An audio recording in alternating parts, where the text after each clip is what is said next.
రీసెంట్గా ఫాల్కన్ 9 అనే రాకెట్ అంతరిక్షంలోకి ఎగిరింది. ఎవరి కోసం ఎగిరింది? సునీత విలియమ్స్ గారి కోసం ఎగిరింది. సునీత విలియమ్స్ అక్కడెందుకుంది? చాలా రోజులుగా, గత కొన్ని నెలలుగా, ఎగ్జాక్ట్గా ఐ థింక్ 9 months అనుకుంటాను, అంతరిక్షంలో ఇరుక్కుపోయింది. ఎప్పుడో 7వ రోజో 8వ రోజో, అంటే ఆవిడ 9 నెలల క్రితం వెళ్ళిన 7వ రోజో 8వ రోజో రిటర్న్ రావాల్సి ఉండింది. కొన్ని టెక్నికల్ ఇష్యూస్ వల్ల ఇంతవరకు రాలేకపోయింది అన్నది ఒక కారణమైతే, ఆల్టర్నేట్గా ఈ ఫాల్కన్ 9 అనే రాకెట్ రెడీగా లేదు, ఒకవేళ తెప్పించాలి, కిందకి మళ్ళీ రప్పించాలి అంటే కూడా. దీని కారణంగా 9 నెలలుగా అంతరిక్షంలోనే ఉండిపోయింది సునీత విలియమ్స్.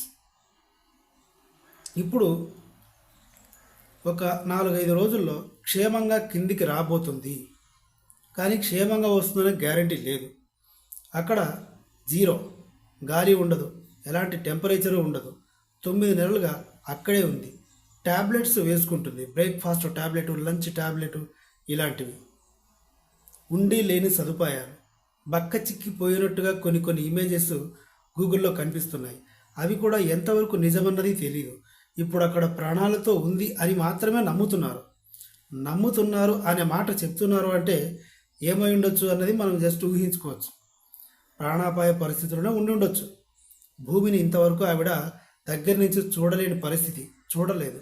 ఒకవేళ కిందికి వచ్చినా కూడా దాదాపుగా 20 రోజుల పాటు భూమి మీద కాలు పెట్టి తన బరువుతోటి తను స్టాండ్గా నిలబడలేని పరిస్థితిలో ఉంటుంది. అంతరిక్షంలో జీరో గ్రావిటీ కాబట్టి ఎముకల్లో పటుత్వం కోల్పోయి ఉంటుంది. ఇక్కడ భూమి మీదకి వచ్చిన తర్వాత ఏమైనా తిన్నా కూడా అరిగించుకోలేని పరిస్థితి. చాలా కాన్సిక్వెన్సెస్ అయితే ఉంటాయి కిందికి వచ్చాక. అసలు ముందు అయితే క్షేమంగా కిందికి రావాలని కోరుకుందాం. ఈవిడ మన భారత సంతతి అని మరొకసారి గుర్తు చేసుకుందాం. సునీత విలియమ్స్ మన భారత సంతతి. సో 9 నెలలుగా అక్కడ ఉండిపోయింది, ఇరుక్కుపోయింది. టెక్నికల్ ఇష్యూస్ వల్ల కిందకి తీసుకురాలేకపోయారు. రీసెంట్గా ఫాల్కన్ 9 అనే రాకెట్ అంతరిక్షంలోకి వెళ్ళింది, తీసుకొస్తారు. క్షేమంగా ఉండాలని, ఇలాంటి గొప్ప సైంటిస్టులకి ఎలాంటి ప్రమాదం జరగకుండా ఉండాలని భగవంతుని కోరుకుందాం.